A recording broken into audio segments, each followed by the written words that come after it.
اعوذ باللہ من الشیطان الرجیم بسم اللہ الرحمن الرحیم۔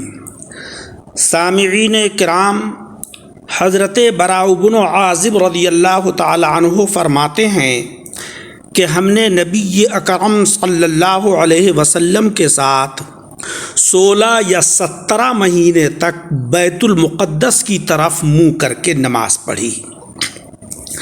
پھر اللہ رب العزت نے ہمیں کعبے کی طرف رخ کر کے نماز پڑھنے کا حکم دے دیا، یعنی جب تک مسلمانوں کے لیے بیت المقدس قبلہ مقرر نہیں ہوا تھا اس وقت تک مسلمانوں کا قبلہ اول مسجد اقصی تھی۔ اس واضح حقیقت کو سامنے رکھتے ہوئے مسلمانوں کے دل میں مسجد اقصی کا جو مقام ہونا چاہیے وہ بالکل واضح ہے۔ پھر یہ کہ اللہ تبارک و تعالی نے اپنے حبیب جناب محمد مصطفیٰ صلی اللہ علیہ وسلم کو شب معراج حضرات انبیاء کرام و رسول عظام کی امامت کا شرف عطا فرمایا۔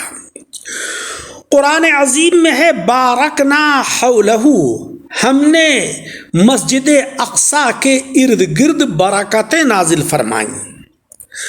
بس قسمتی سے کرۂ ارض کے اس مبارک خطے پر غاصب یہودی قابض ہیں۔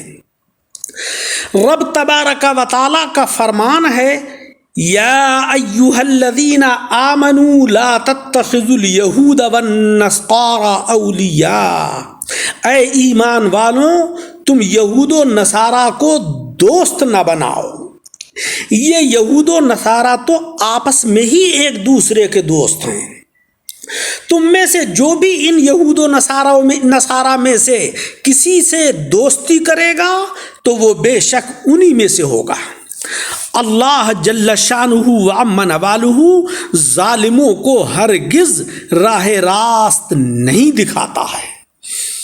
افسوس کہ ہم نے رب تبارک و تعالیٰ کے اس فرمان کو اپنی عملی اور اعتقادی زندگی کا حصہ نہیں بنایا، جس کی وجہ سے ہم ان شریر اقوام کے نرغے میں پھنس گئے۔ قرآن عظیم میں دوسرے مقام پر ہے لَتَجِدَنَّ أَشَدَّ النَّاسِ عَدَاوَةً لِلَّذِينَ آمَنُوا الْيَهُودَ وَالَّذِينَ أَشْرَكُوا۔ تم یہ بات واضح طور پر محسوس کر لو گے کہ مسلمانوں سے سب سے سخت دشمنی رکھنے والے یہودی ہیں اور وہ لوگ ہیں کہ جو کھل کر شرک کرتے ہیں۔ قرآن عظیم نے یہودیوں کو مسلمانوں کا سب سے بڑا دشمن قرار دیا ہے۔ ناجائز یہودی ریاست اسرائیل کے قیام کے بعد یہودیوں کے فلسطینی مسلمانوں پر ڈھائے گئے مظالم دیکھ کر آیت کا مفہوم واضح طور پر سمجھ میں آتا ہے۔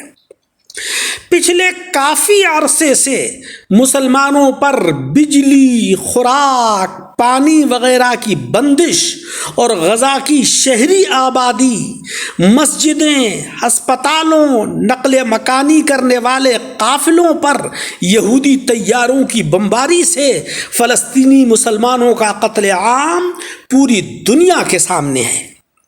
مسلمانوں کے خلاف یہودیوں کے دلوں میں موجود بغض و عناد کو ظاہر کرنے والی یہ آیت قرآن عظیم کی حقانیت کا منہ بولتا ثبوت ہے، اور یہودیت کی ازلی دشمنی اب کھل کر دنیا کے سامنے آ چکی ہے۔ لیکن حق یہ ہے کہ یہودیوں پر غلبہ سچے مجاہدین کو ہی حاصل ہوگا۔ پیارے آقا صلی اللہ علیہ وسلم کا فرمان ہے کہ تم یہودیوں سے ایک جنگ کرو گے اور اس میں ان پر غالب آ جاؤ گے۔ اس وقت یہ کیفیت ہوگی کہ اگر کوئی یہودی جان بچانے کے لیے کسی پہاڑ میں چھپ جائے گا تو پتھر بول اٹھے گا کہ اے مومن، یہودی میری آڑ میں چھپا ہے، اسے جہنم واصل کر دے۔ علامہ اقبال نے فرمایا ہے کہ منفعت ایک ہے اس قوم کی، نقصان بھی ایک، ایک ہی سب کا نبی، دین بھی ایمان بھی ایک، حرم پاک بھی اللہ بھی قرآن بھی ایک، کچھ بڑی بات تھی ہوتے جو مسلمان بھی ایک۔ اللہ تبارک و تعالی ہمیں صبر و تحمل عطا فرمائے اور فہم و فراست عطا فرمائے، آمین بجاہ النبی الکریم۔